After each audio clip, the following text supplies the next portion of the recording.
आणि सलाम महाराष्ट्रमध्ये आज आपण चर्चा करतोय लेखक श्याम पेठकर यांच्याबरोबर. सर, तुम्ही मगाशी वऱ्हाडी भाषेबद्दल सांगितलात, शब्दांच्या गमती जमती सांगितलात. एक महत्त्वाचं म्हणजे वऱ्हाडी भाषेतलं तुमचं टिप्पारडी नावाचं जे सदर होतं ते लोकमतमध्ये तुम्ही सुरू केला होतात आणि खूप गाजलेलं सदर आहे, त्याबद्दल सांगाल? कसं आहे, वऱ्हाडी भाषेकडे एक असं वल्गर किंवा गंमत करणारी किंवा फार गांभीर्यानं पाहिल्या जात नव्हतं त्या पूर्वीच्या काळामध्ये. त्याच्यामध्ये विनोदाची निर्मितीच होते बा असं असं आणि तो विनोदही असा फुटकळ आणि सुटा असा विनोद आहे. त्याला फार गांभीर्याची आणि सामाजिक जाणीवांची डूब नाही आहे. असं असं एक हे होतं. देवीदास सोटे तेव्हा लिहायचे कविता, घेणारे बापू पेणारे चहा, अशी अशी कविता ते लिहायचे. त्यांचे कार्यक्रमही खूप गाजायचे, लोक खूप ऐकायचे. 2 लेकरं कडीवर 4 पायी पायी, तरी म्हणतात घरी ठेवून आली काही, अशाही काही कविता त्यांनी केल्या होत्या. पण त्या भाषेकडे गांभीर्यानं पाहायला नाही जात होतं. माझ्या डोक्यात आलं की बा वऱ्हाडी भाषेला आपण वृत्तपत्रीय स्तंभलेखनाची भाषा का करू शकत नाही, म्हणून टिपारणी हा वऱ्हाडी भाषेतला एक स्तंभ सुरू केला होता लोकमतमध्ये. आणि तो जवळपास मी 7 वर्ष चालवला आणि त्याच्यामध्ये विविध घटनांवरचा एक टीकात्मक हे राहायचं. तो सटायरचाच कॉलम होता आणि तो इमेन्सली पॉप्युलर झाला. टिपारणीकार श्याम पेठकर अशीच ओळख त्या कॉलमनं मला दिली. आणि त्याच्यामध्ये खूप खूप गमती जमती केल्या की जसं मी शहरात आल्यानंतर बा खेड्यातला एक मुलगा आणि शहरामध्ये त्याला काय जाणीवा होतात, कसं असतं. आमच्या गावामध्ये तर कुत्रं कोणाचं वय हे आम्ही ओळखतो, इथं तर लेकरू कोणाचं वय हे नाही समजत ना शहरामध्ये.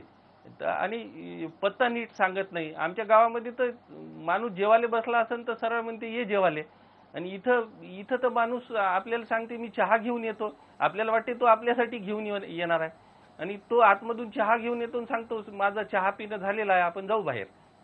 तर इथं घर माणसाचे राहते आणि दारावर पाठी राहते, कुत्तीशे सावधान. तर असं ते आहे.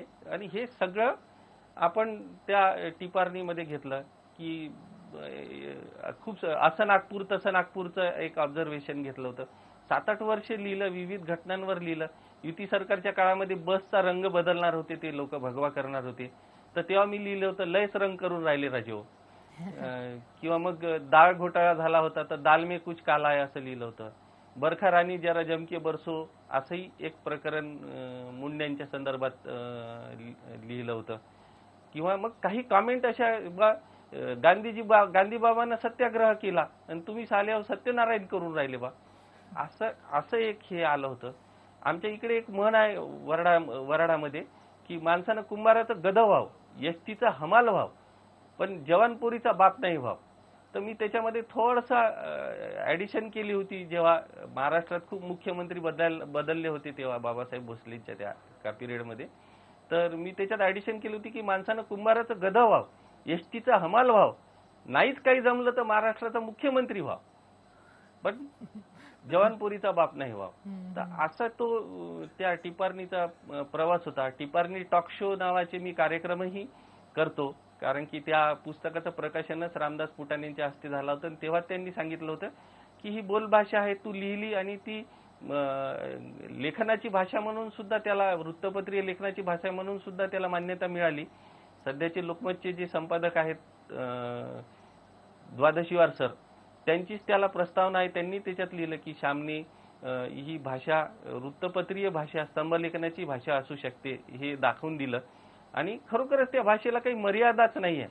आपण कुठल्याही विषयावर, अगदी अमेरिकेच्या याच्यावर, आता मी हे लिहिलं होतं की बुशला जेव्हा जोडा मारला त्या तालिबानीच्या याच्यामध्ये, तर बा आमच्या इकडच्या नेत्याले अमेरिकेचं आपण हे करतो ना, अनुकरण करतो, तर आमच्या इकडच्या नेत्याले बा असं वाटलं की बा ते बुशच जोडे खाते का, आम्ही नाही खाव का, म्हणून हे जोडे खाण्याला एक वर्तन करायला लागले बा. अशा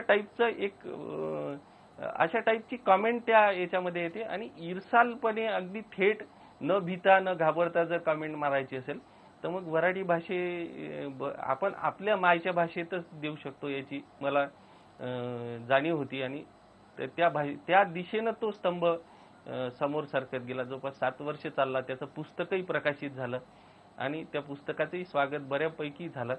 फक्त बरोबर आहे तिकडच्या पेटकर सर, भागामध्ये- तुमच्याकडून वऱ्हाडीतले लेखक, वऱ्हाडीतले कवी की ज्यांनी एकूणच ज्याला म्हणता येईल की खूप वऱ्हाडी साहित्य समृद्ध केलेलं आहे, विठ्ठल वाघ असतील, ज्ञानेश वाकुडकर असतील, यांच्याबद्दल आम्हाला जाणून घ्यायचं, इतरही काही वैशिष्ट्य जाणून घ्यायची, पण मुश्ताक शची आपल्यासोबत आहे. शची, मगाशी एक छान कोळी गीत ऐकवलेलं आहे, आता काय ऐकवणार आहेत ते?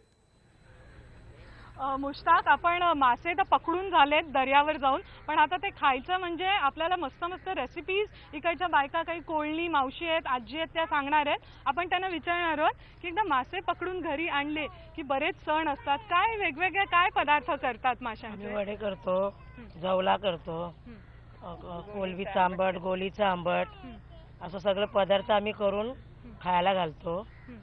आणि मग सगळी पंगत बसवतो आम्ही जेवायला, त्यांना पत्रावली वाढून आम्ही त्यांना जेवण देतो.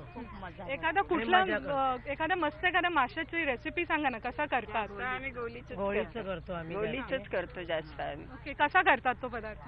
वांग, बटाटा टाकून आम्ही असं करतो. गोळीचं वाटण वगैरे लावून करतो आम्ही. आणि कोळ्यांमध्ये मी ऐकलंय की होळी खूप मोठ्या प्रमाणात साजरी केली जाते, तर कशी करतात ती होळी? काय असतो प्रकार? दिवसाला मोठी होळी असते, त्या दिवशी बी असे वडे किंवा लापशी असं काहीतरी करतात. आणि असंच मच्छीच्या दिवसाला मच्छी करतात, नाही असं नाही करतात. आणि कुप्याचे मासले आम्ही जास्ती करतो. आणि मग आम्हाला एखादं होळीचं किंवा छानपैकी एखाद्या लग्नाला म्हणतात ते गाणं ऐकवा ना. आपण आता त्यांच्याकडनं मस्तपैकी एक लग्नातलं किंवा होळीचं गाणं ऐकणार आहोत.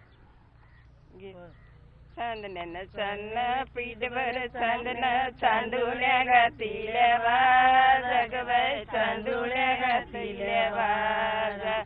त्या बाजेवर कोण देवनी जय गो, कृष्ण देवनी जय गो, राधाबाई घाली तेवारा ग बाई, राधाबाई घाली तेवारा. राधाबाईचे वटील काय बाय, कृष्णाच्या गवळणी बारा ग बाय, कृष्णाच्या गवळणी बारा, कृष्णाच्या गवळणी बारा ग बाय. मालणी मळ्यान गेल्या ग बाय, मालणी मळ्यान गेल्या.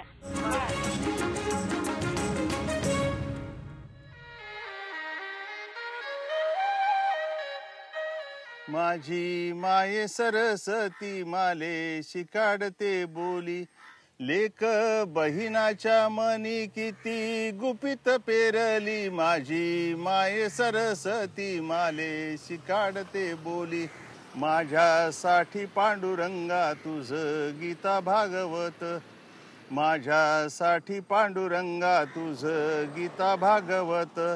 पावसात समावत माठी मंदी उगवत, माझी माय मराठीची तुला सांगत असे बोली.